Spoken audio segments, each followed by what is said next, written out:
2025 July 5-ന് ആ മഹാദുരന്തം സംഭവിക്കുമോ? Japanese manga artist Rio തത്സുഗിയുടെ പ്രവചനം ശരിയാകുമോ? ഇതാണ് ഇപ്പോൾ സോഷ്യൽ മീഡിയയിലെ ചർച്ചകളിലൊന്ന്. കോമിക്സും ഗ്രാഫിക് നോവലുകളും ഒക്കെ ക്രിയേറ്റ് ചെയ്യുന്ന ഒരു ജാപ്പനീസ് സ്റ്റൈൽ ഓഫ് ആർട്ടാണ് മാങ്ക. ഇത്തരത്തിൽ ജപ്പാനിലെ ഒരു മാങ്ക ആർട്ടിസ്റ്റായ റിയോ തത്സുഗി പക്ഷേ വാർത്തകളിൽ ഇടം നേടിയത് മഹാദുരന്തങ്ങളും പല പ്രമുഖരുടെയും മരണവും വരെ കൃത്യമായി പ്രവചിച്ചായിരുന്നു. സോഷ്യൽ മീഡിയയിൽ വീണ്ടും ചർച്ചയായിരിക്കുകയാണ് ഇപ്പോൾ 70-കാരിയായ റിയോ തത്സുഗി.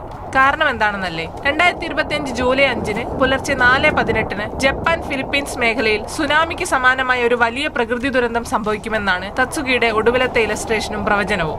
ആഴ്ചകൾക്ക് മുമ്പേ തന്നെ ഇതുമായി ബന്ധപ്പെട്ട വാർത്തകൾ വന്നിരുന്നു. എന്നാൽ ജൂലൈ 5 എന്ന ഡേറ്റ് അടുത്തതോടെ വിഷയം വീണ്ടും ചർച്ചയായിരിക്കുകയാണ്. മുമ്പ് താൻ സ്വപ്നത്തിൽ കണ്ടത് എന്ന അവകാശവാദത്തിൽ 2011-ലെ സുനാമി, 1991-ലെ ഗായകൻ ഫ്രെഡി മെർക്കുറിയുടെ മരണം എന്നിവ റിയോ തത്സുഗി പ്രവചിച്ചിരുന്നു. അതോടെ ജാപ്പനീസ് ബാബ വങ്ക എന്നാണ് തത്സുഗിയെ സോഷ്യൽ മീഡിയ വിശേഷിപ്പിച്ചത്.